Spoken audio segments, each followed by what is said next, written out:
The bridge of the Stellar Dominion hummed with quiet activity as Admiral Zixstar reviewed the morning reports. His forearms moved across the control panels with practiced ease, checking the status of his fleet. 3,000 years of galactic peace had made these routine patrols almost boring. The Hegemony Empire controlled 847 star systems, and no one had dared challenge their power in over a millennium. The Admiral's scaled skin reflected the blue light from the command screens as he studied the patrol routes. His species, the Velkari, had been the backbone of the Empire's military for generations. Their natural ability to process multiple data streams made them perfect fleet commanders. "Admiral, we have an unknown contact," called out sensor operator Velanoth from his station. His voice carried the slight musical tone common to their species. It appeared suddenly in Sector 7, grid coordinates 847.3 by 221.7. Zixstar turned his attention to the main display screen. Small blip appeared on the tactical map, sitting just inside the restricted zone around the outer colonies. "What type of vessel?" he asked, his translator converting his words into galactic standard. "Unknown configuration, sir. The computer cannot match it to any known design in our database." Velanoth's fingers danced over his controls as he tried to get more information. "It appears to be roughly frigate-sized, but the energy signature is very weak." The Admiral moved closer to the sensor station. After 3,000 years of Empire expansion, they had cataloged every known ship design in the galaxy. New vessels were extremely rare. Could it be a new colonial design? "Negative, sir. The whole composition appears to be simple metal alloys. No energy shielding detected, no plasma signatures. Looks almost primitive." Star's eyes narrowed as he studied the readings. Primitive ships had not been seen in this region for centuries. Most species had advanced far beyond basic metal construction once they joined the Empire. "Are you certain about these readings?" "Yes, sir. I double-checked all sensors. The vessel appears to be using some form of chemical propulsion system. Very basic technology." Meanwhile, several light years away, Captain Jake Morrison stood on the bridge of Terra's Pride, watching the stars shimmer as his ship dropped out of fold space. The experimental jump drive had worked perfectly, carrying them farther from Earth than any human had ever traveled. "Navigation? Where are we?" he asked Lieutenant Sarah Collins at the communications station. Sarah checked her instruments and frowned. "We're way off course, Captain. The fold drive pushed us much farther than we calculated. I'm not picking up any of our navigation beacons." Morrison was a veteran of the Mars colonies conflict and the asteroid belt wars. His weathered face showed the stress of 30 years in space, but his eyes remained sharp and alert.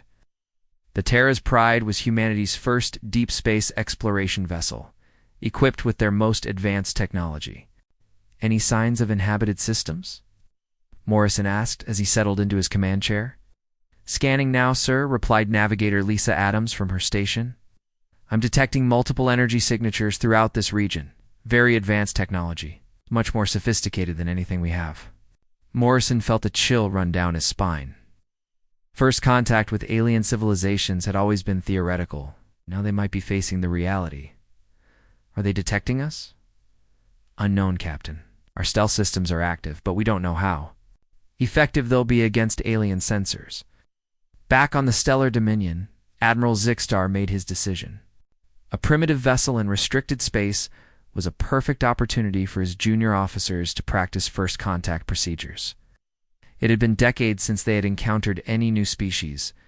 "Commander Threxon, prepare 3 patrol cruisers for intercept," he ordered. "Standard first contact protocol. We'll bring this primitive vessel in for study." The young commander's enthusiasm was obvious as he responded, "Yes, sir." "Shall we use full power demonstration to show our superiority?" "No need," Zixstar replied. With confidence, look at their technology level. Basic metals, chemical propulsion, no shields. This will be simple. Athea, the 3 patrol cruisers launched from the Stellar Dominion's massive hangar bays. Each ship was the size of a human destroyer, equipped with plasma cannons that could vaporize asteroids and quantum shields that had never been penetrated by any known weapon. Captain Morrison watched his tactical display as 3 contacts appeared. On his screens, they were approaching fast, and their energy signatures were enormous compared to anything in human space. "Captain, I'm receiving a transmission," Sarah announced. "It's on multiple frequencies, very sophisticated." "Is trying to decode it. Put it through the universal translator," Morrison ordered. The bridge speakers crackled with static before alien words began to emerge. The translation was rough, but the meaning was clear enough. "Unknown vessel, you have entered restricted. Imperial space. Power down your engines and prepare to be boarded. Resistance will result in your destruction."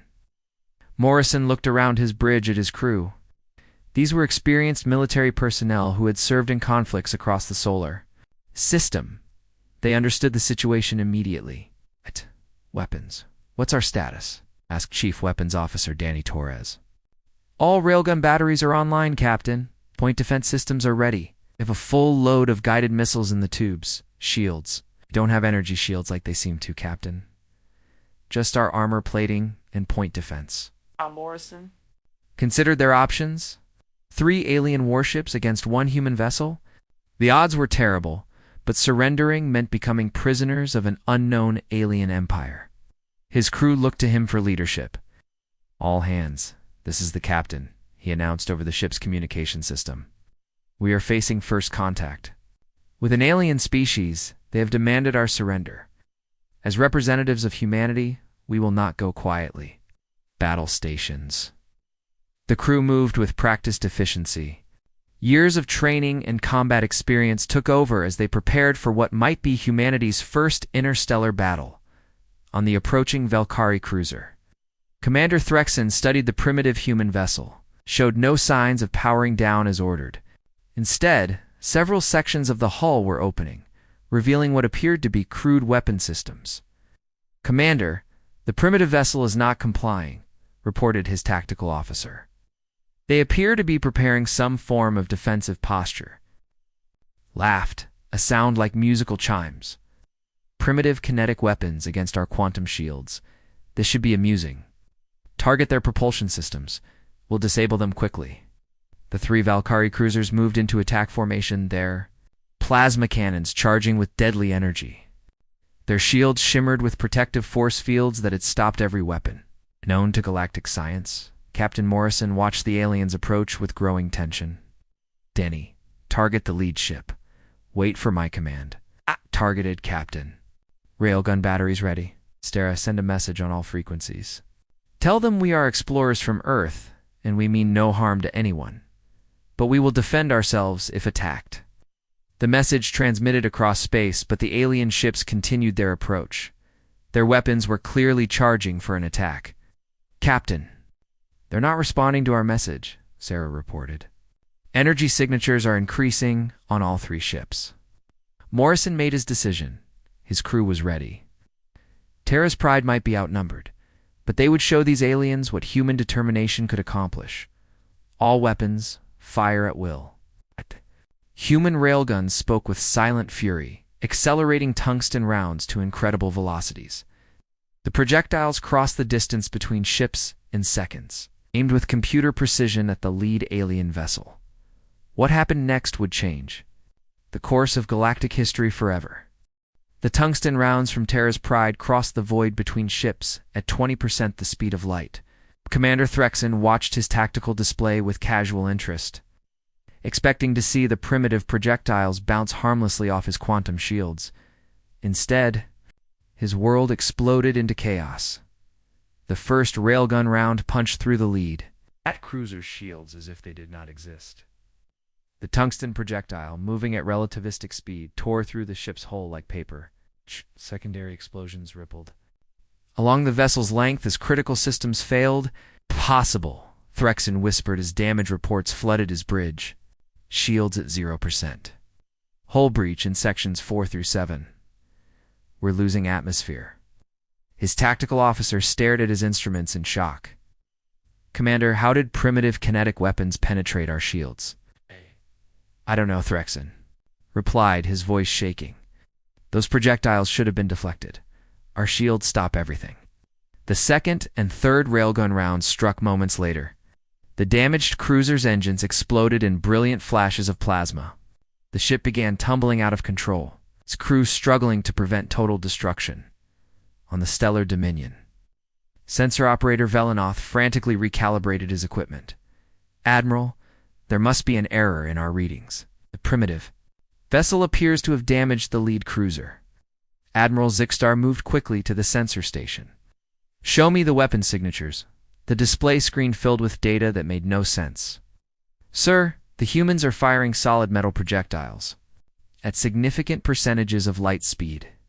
According to our physics models, this should be impossible with their technology level." Yes. "Check the sensors again," Zixstar ordered. "There has to be an explanation." Meanwhile, aboard Terra's Pride, Captain Morrison watched the results of their first volley with grim satisfaction. Direct hits on the lead ship. Significant damage visible. Chief Weapons Officer Danny Torres reported from his station. "Railgun batteries cycling for second salvo, Captain. All systems operating within normal parameters." "How did we penetrate their shields so easily?" Morrison asked. "I'm not sure." "Sir," Danny replied, "our tungsten rounds are moving fast enough to punch through most known materials. Maybe their shields are designed for different types of weapons." Lieutenant Sarah Collins looked up from her communications station. "Captain, I'm picking up massive energy discharges from the damaged alien ship. They appear to be having serious problems." Morrison studied his tactical display. The lead alien vessel was clearly crippled, but the other two ships were still approaching. "Danny, target the second ship. Fire when ready." The human railgun spoke again, sending more tungsten rounds toward the aliens at incredible velocity. The projectiles were too small and fast for the alien sensors to track effectively. Commander Kethfer of the second cruiser watched in horror as the same fate befell his ship. The human weapons carved through his shields and hull with devastating efficiency. "All ships retreat to minimum engagement range," he ordered. "These weapons are more dangerous than they appear." But the human weapons had longer range than expected. The third cruiser also took hits before it could pull back to safety. 3 of the Empire's finest warships had been crippled by a single Admiral Zixstar. Admiral Zixstar received the damage reports with growing disbelief. "How many casualties?" 47 dead on the first cruiser, 32 on the second, 18 on the third, reported his aide. "All 3 ships are combat ineffective." "This makes no sense," the Admiral said. "Check our database. Find everything we know about kinetic weapons." Computer search revealed disturbing information. The Galactic Empire had abandoned kinetic weapons thousands of years ago in favor of energy-based systems. Their shields were specifically designed to deflect plasma, lasers, and particle beams. No one had considered the possibility of solid projectiles moving at such extreme speeds. On Terra's Pride, Navigator Lisa Adams analyzed the alien ship movements. "Captain, the remaining ships are pulling back. They appear to be regrouping at longer range. Are they calling for reinforcements?" Morrison asked. "Unknown, sir. I'm detecting multiple communication bursts toward the center of this star system." Morrison considered their situation. They had won the first engagement, but these aliens clearly had a massive civilization behind them. One human ship could not fight an entire empire. "Sarah, prepare a message for Earth Command. Send it through the quantum relay. Priority 1. "Yes, sir." "What should I tell them?" "Tell them we have made contact with a hostile alien empire. They have advanced technology but appear vulnerable to kinetic weapons. Request immediate reinforcement of the outer colonies." The message shot through folded space toward Earth at faster than light speed. Then our human military commanders would know about the first interstellar conflict. Back on the stellar Dominion, Admiral Zixstar studied the tactical situation. "What do we know about this human species?" Intelligence Officer Nexalon consulted his files. "Very little, sir. Oh. They appear to be from a system designated as Sol in the Outer Rim. We have no previous contact records." "How did they develop such effective weapons?" "Analysis of the battle data suggests they have focused their technology development differently than most species. While we advance energy weapons and shields, they appear to have perfected kinetic systems." Zixstar reviewed the sensor logs of the human vessel. The ship looked crude compared to Imperial designs, but its weapons were clearly effective. What about their other capabilities? Their ship appears to use fusion reactors for power. Chemical. Rockets for propulsion, though. They arrived via some form of fold space technology. No energy shields detected, but their hull appears to be heavily armored. And their crew? Estimated at 50 to 70 individuals based on ship size. They appear to operate with military discipline and training. The admiral made his decision, signaled the second battle group. We need heavier ships for this engagement. Engineer. Gary Phillips worked frantically in Terra's Pride's engine room, pushing the fusion reactors beyond safe operating limits.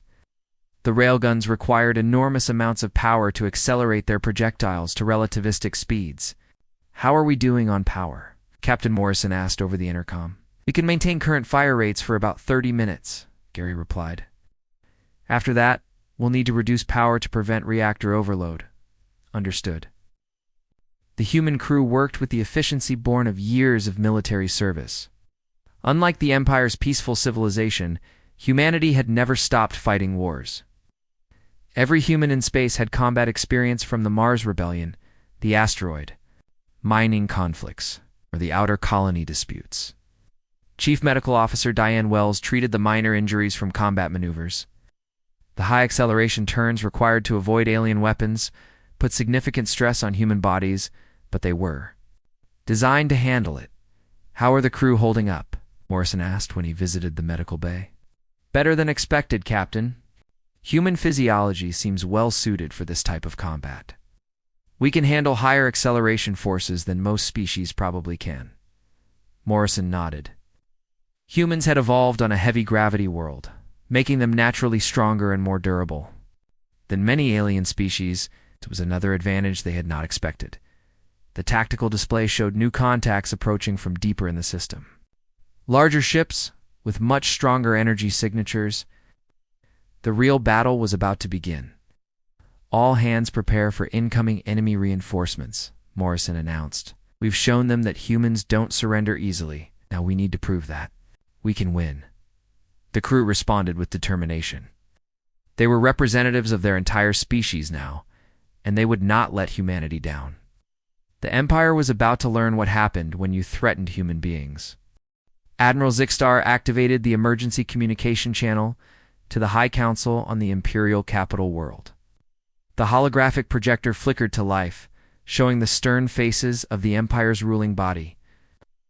Honored Counselor Zixtar began, his forearms spread in the traditional gesture of respect. I must report an unprecedented situation. We have encountered a previously unknown species that possesses weapons capable of penetrating our defensive systems. High Counselor Mexthera, eldest of the ruling council, leaned forward in her chair. Her ancient eyes showed skepticism. Explain this claim, Admiral. No species has challenged Imperial superiority in over 1,000 years. The species calls itself human. They appear to be from the Outer Rim territories. Your vessel successfully damaged 3 of our patrol cruisers using primitive kinetic weapons. The council chamber filled with murmurs of disbelief.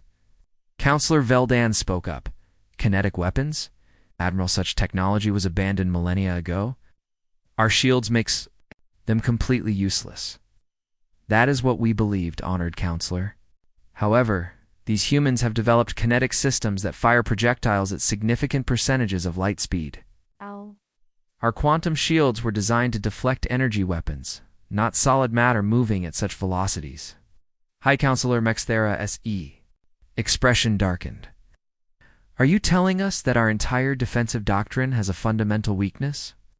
It appears so, Honored Counselor. The humans have followed a completely different technological development path than any known species in the galaxy.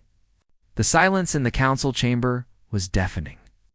For 3,000 years, the Empire had maintained peace through superior technology. The idea that a primitive species could challenge them was unthinkable. Meanwhile, aboard Terra's Pride, Intelligence, Officer Katie Brooks studied the alien ship formations through the ship's sensors. Her background in military analysis helped her understand what they were facing. Captain, I've been analyzing the alien fleet composition, she reported to Morrison. Based on the number of ships and their deployment patterns, we're looking at a massive galactic civilization. Morrison joined her at the intelligence station. How massive? Conservative estimates suggest they control hundreds, possibly thousands of star systems. The standardization of their ship designs indicates a unified military spanning multiple species, and we're just one ship. Yes, sir, but our weapons advantage is significant. Their entire defensive strategy appears to be built around energy-based combat. They're not prepared for kinetic weapons. Morrison nodded grimly. Earth's military had always focused on kinetic systems because they were reliable and effective. Railguns, missiles, and projectile weapons had dominated human warfare. For centuries, the tactical display showed new contacts approaching. Much larger vessels with energy signatures that dwarfed the damaged patrol cruisers. Katie, what are we looking at? Battle cruisers, sir. Probably 10 times the mass of the patrol ships. They're bringing serious firepower to this engagement. Morrison activated the ship's communication system. All hands, this is the captain. Enemy reinforcements are approaching. We've proven that human weapons can hurt them, but we're still outnumbered. Everyone needs to perform at their best. In the weapons bay, Chief Weapons Officer Danny Torres supervised the loading of additional railgun ammunition. Rounds were manufactured in the ship's fabrication unit, but they had limited raw materials. How many more rounds can we produce? Asked weapons technician Frank Collins. Maybe 200 more tungsten penetrators, Danny replied. After that, we'll have to switch to conventional explosive rounds. Will those work against their shields? Unknown. The tungsten rounds work because of their speed and density. Explosive rounds might not penetrate as effectively. The human crew worked with practiced efficiency, loading ammunition and preparing defensive systems. Unlike the Empire's peacetime military, every human in space had extensive combat training. Navigator Lisa Adams studied the approaching enemy fleet. Captain, I count 12 heavy cruisers and what appears to be a command ship. They're maintaining formation at maximum weapons range. Are they trying to stay outside our effective range? Morrison asked. Possibly, sir. But our railguns have longer range than they might expect. The Empire's fleet commander, Admiral Ketson, studied the human vessel from his flagship. The primitive ship looked insignificant compared to his battle cruisers. But the reports from the patrol engagement were disturbing. Tactical analysis. He ordered his staff. Sir, the human vessel appears to be using magnetic acceleration to propel solid projectiles. The velocities achieved are far beyond what our models predicted for kinetic weapons. How is this possible with their primitive technology? Unknown, sir. They appear to have focused their entire technological development on perfecting kinetic systems while we advanced energy weapons.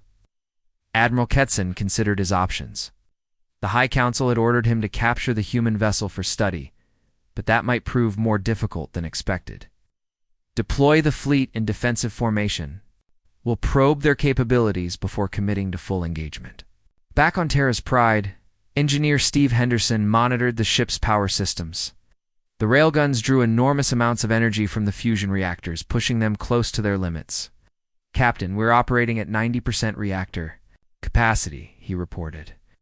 If we sustain heavy fire, we risk overloading the power grid. How long can we maintain current operations? Be 20 minutes at maximum fire rate? After that, we'll need to reduce power or risk losing the reactors entirely. Morrison understood the implications.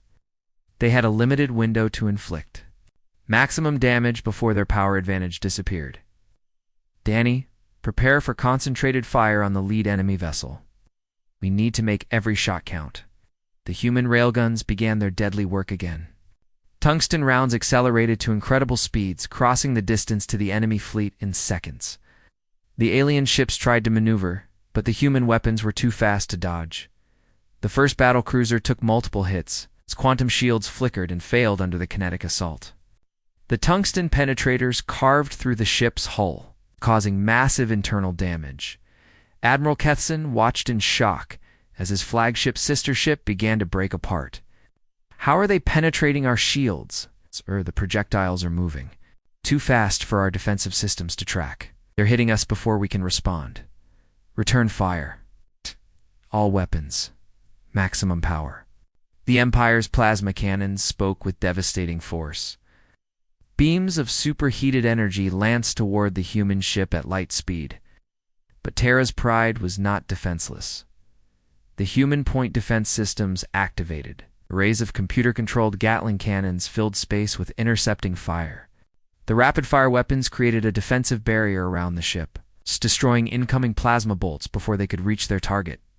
Impossible, Kethson muttered. They're shooting down our energy weapons with kinetic projectiles. Human defensive strategy was completely alien to galactic military doctrine. Instead of shields, they used active defense systems that physically destroyed incoming threats. Captain Morrison watched the battle unfold with growing confidence. Their weapons are powerful, but they're designed to overwhelm shields. Our point. Defense can handle them. Intelligence Officer Katie Brooks analyzed the enemy response patterns. Captain, they're not adapting quickly to our tactics. Their entire military structure appears to be built around energy weapon exchanges. What does that mean for us? It means we have a significant tactical advantage. We're fighting the way. They always have, but we're using completely different methods. Morrison realized they were witnessing something unprecedented in galactic history. Two completely different approaches to warfare meeting for the first time. The battle continued. With devastating results for the Empire, human kinetic weapons proved superior to energy-based defenses, while human defensive systems countered the Empire's offensive capabilities. As more Imperial ships took damage, Admiral Ketson began to understand the true scope of the problem. The humans had not just developed effective weapons, they had developed an entirely different way of fighting that made the Empire's military doctrine obsolete. The galactic balance of power was shifting, and the Empire was not prepared for the change. Admiral Ketson watched 3 more of his battle cruisers take critical damage from the relentless human kinetic bombardment. The primitive vessel continued to dance between his ships, its weapons carving through Imperial hulls with frightening efficiency. Deploy emergency armor plating, he ordered his fleet. All ships activate physical barrier protocols. The Empire had not used physical armor in centuries, but desperate times called for old solutions. Heavy metal plates extended from the battle cruisers, creating additional layers of protection against kinetic weapons. Aboard Terra's Pride, weapons specialist Ron Baker observed the enemy adaptation through his targeting systems. Captain, there. Deploying some kind of armor plating might reduce our penetration effectiveness. Captain Morrison studied the tactical display as the alien ships reconfigured themselves. How much will it help them? Hard to say, sir. Our tungsten rounds are still moving at 20% light speed. Physical armor might slow them down, but it won't stop them completely. What other options do we have? Ron's eyes lit up with an idea that made Morrison slightly nervous. Well, sir, we do have the guided missile systems, nuclear warheads. Morrison considered the implications. Humanity had never used nuclear weapons in space combat, but these were extraordinary circumstances. How many do we have? 12 heavy missiles with 50 megaton warheads, plus another 20 conventional high-explosive missiles.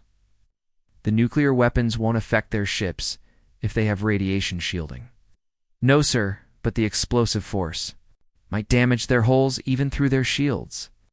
Nuclear weapons create massive kinetic shockwaves. Morrison made his decision. Load the missile tubes. Prepare for nuclear engagement. The news traveled quickly through the ship. Nuclear weapons represented humanity's most devastating military technology. Developed during the early space wars but rarely used due to their destructive power. On the Imperial flagship, tactical analyst Nethrak studied the human combat patterns. With growing concern, these were not exploration scientists as originally assumed. The crew coordination and tactical decision-making indicated extensive military experience. Admiral, I believe we are facing professional military personnel, he reported. Their response times and tactical adaptation suggest a warrior culture. Explain, Ketson demanded. Observe their maneuvering patterns. They use minimum energy-efficient turns, maintaining optimal firing positions while presenting minimal target profiles. This indicates advanced military training, Admiral Ketson realized. They had underestimated their opponents completely. What else can you determine about their capabilities?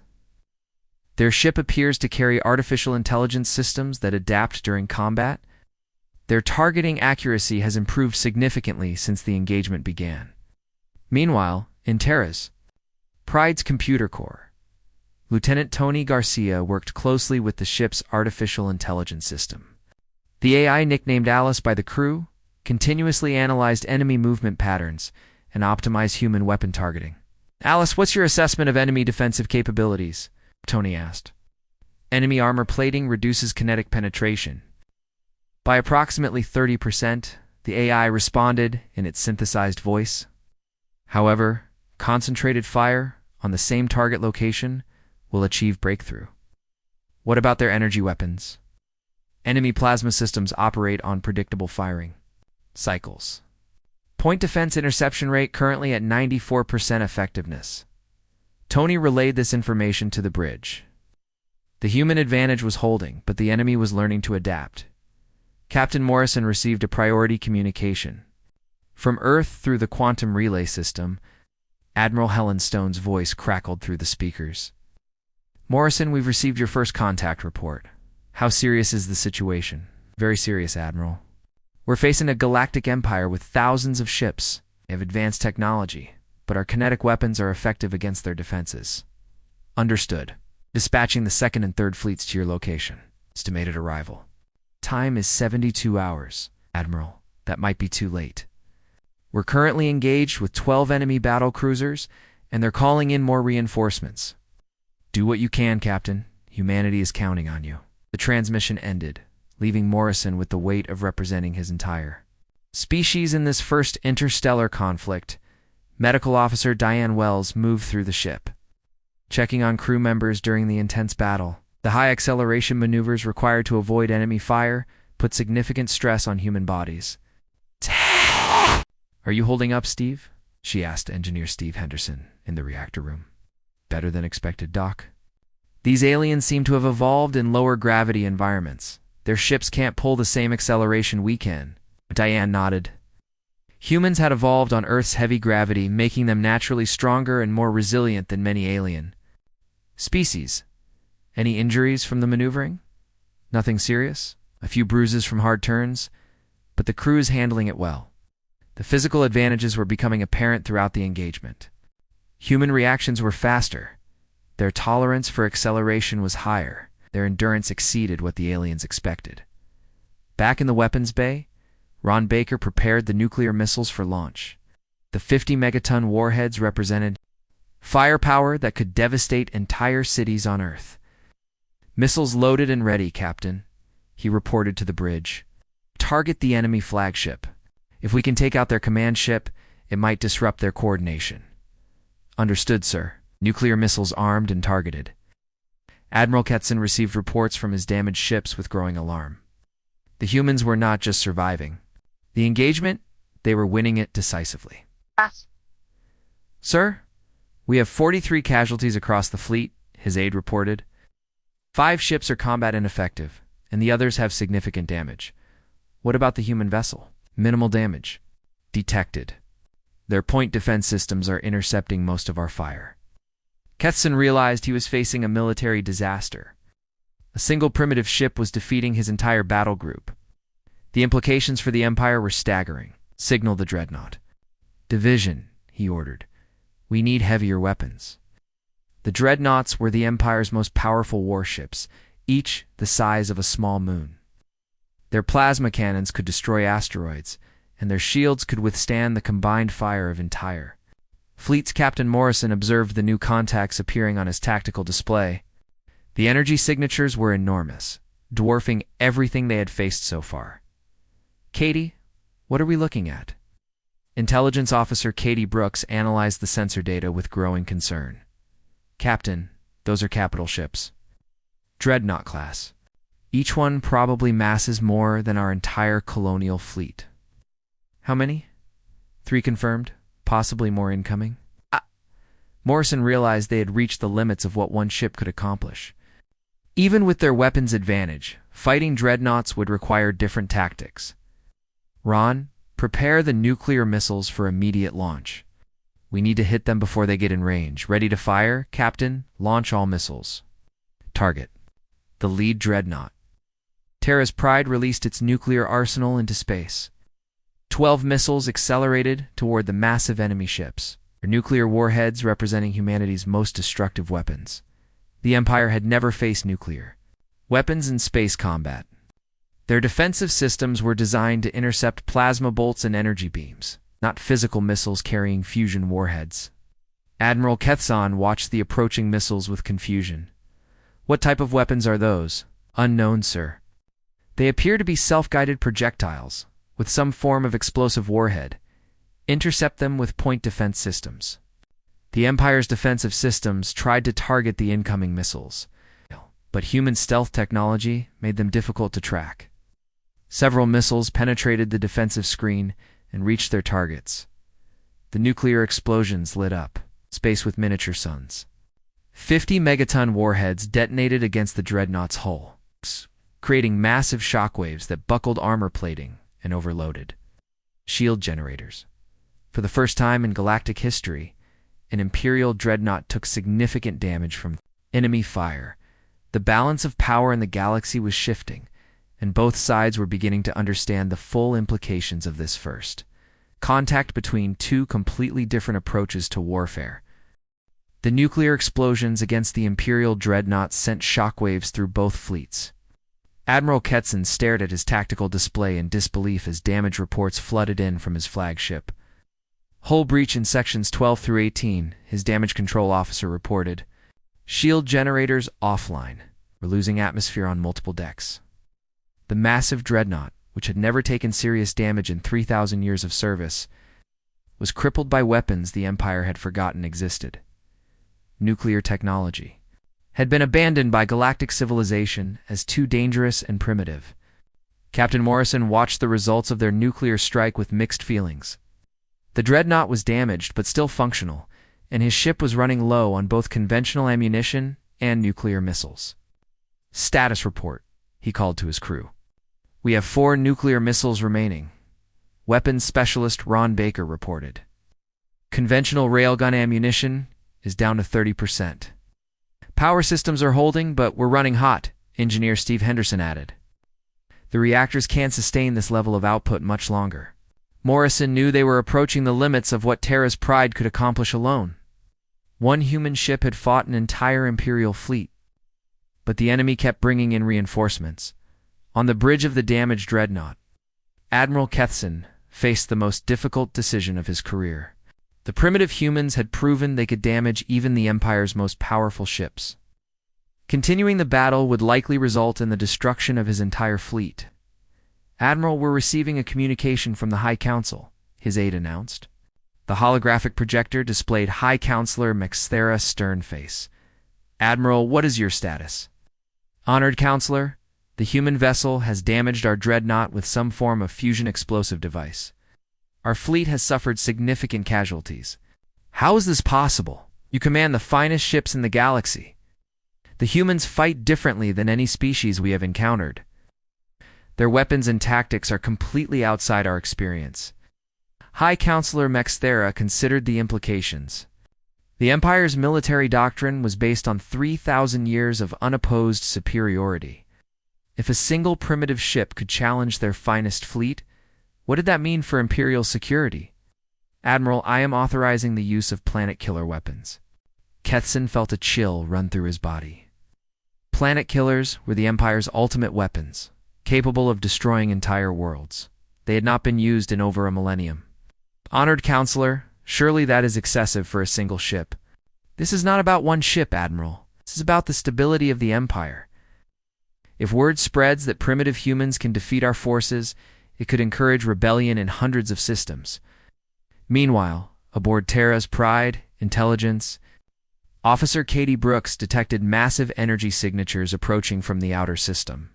"Captain, I'm reading something enormous. Incoming. Energy output is off the charts." Morrison studied the sensor readings with growing alarm. "How big?" "At least 10 times larger than the dreadnoughts. And the energy signatures suggest some kind of massive weapon system." Morrison realized they had pushed the Empire too far. The aliens were bringing weapons capable of destroying planets to deal with one human ship. "All hands. This is the captain." Prepare for immediate departure. We're leaving this system. But before Terra's Pride could activate its full drive, a new voice came through the communication system. The universal translator struggled with the complex alien language before producing words in English. Human vessel, this is Strategic Commander Velteron of the Imperial War Council. You have demonstrated capabilities that require immediate discussion. Morrison hesitated. This was clearly a different type of alien commander, someone with higher authority than the fleet officers they had been fighting. Sarah, open a channel, he ordered. This is Captain Morrison of the human vessel, Terra's Pride. What do you want to discuss, Captain Morrison? Your species has proven capable of challenging Imperial military forces. This changes the strategic situation significantly. I propose a temporary ceasefire for negotiations. Morrison looked around his bridge at his crew. They were exhausted from hours of combat, their ship was running low on ammunition, and massive enemy reinforcements were approaching. What kind of negotiations? The Empire has two choices. Captain, we can escalate this conflict to the point where entire star systems are destroyed, or we can find a way to coexist. Your species has proven it cannot be easily conquered. Admiral Ketson received orders to stand down his weapons. The decision had been made at the highest levels of Imperial government. The humans would be treated as equals rather than primitives. Strategic Commander, this sets a dangerous precedent, he warned. If we negotiate with these humans, other species might challenge our authority. Admiral, the humans have already challenged our authority and proven successful. It's a question. Now is whether we adapt to this new reality or watch our empire crumble in a war we cannot win. Captain Morrison considered the alien offer carefully. Earth's military leaders had always known that humanity might eventually encounter hostile aliens. The plan had been to survive long enough for human industrial capacity to build a fleet capable of defending their worlds. Katie, what's your assessment? Captain, they're probably telling the truth about their capabilities. This empire spans thousands of systems. Even with our weapons advantage, we can't fight them all.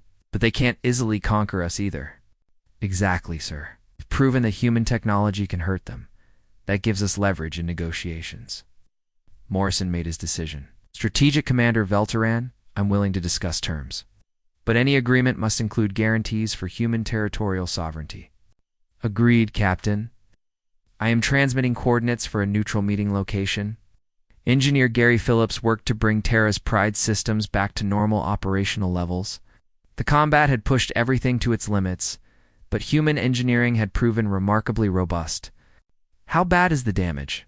Morrison asked during his inspection tour. Surprisingly minimal, Captain. We took a few hits from their energy weapons, but our armor held up well. The main problem is ammunition and power cell depletion. Can we make it to the meeting location? Yes, sir. The full drive is fully operational. Medical Officer Diane Wells reported 0 serious casualties among the crew. The human advantage in physical resilience had served them well during the intense combat maneuvers. The crew performed excellently, Captain, she told Morrison. No one broke under the stress of first contact combat. Morrison felt pride in his crew and his species. Humanity had faced its first interstellar challenge and proven worthy of respect. The meeting took place aboard a neutral space station in an empty star system. Captain Morrison, accompanied by Intelligence Officer Katie Brooks and Engineer Mary Taylor, met with Strategic Commander Velteron and a delegation of Imperial representatives. The alien commander was impressive, standing nearly 3 meters tall with forearms and silvery scaled skin. His presence commanded respect even from the humans. Captain Morrison, your species has accomplished something unprecedented, Velteron began. You have forced the Galactic Empire to reconsider its military doctrine. We didn't seek conflict, Morrison replied. We were exploring, and your forces attacked us. True, but the results speak for themselves. Human weapons technology represents a completely different approach to warfare. Your kinetic systems and nuclear weapons are far more effective against our defenses than we anticipated. Engineer Mary Taylor leaned forward. Are you interested in technological exchange? Very much so. The Empire has maintained peace through superior technology for 3,000 years. Your innovations could help us defend against future threats while teaching us new approaches to science. Katie Brooks studied the alien delegation carefully. What about human independence? We won't accept imperial rule. The Empire is prepared to offer humanity full membership rather than conquest. Your worlds would remain under human control, but you would have representation in the Galactic Council. Morrison realized this was more than humanity had dared hope for. Instead of facing conquest or destruction, they were being offered partnership with the galaxy's dominant civilization. I'll need to consult with Earth government before making any commitments. Of course, Captain, but I believe this arrangement benefits both our species. Humanity gains access to galactic technology and trade networks.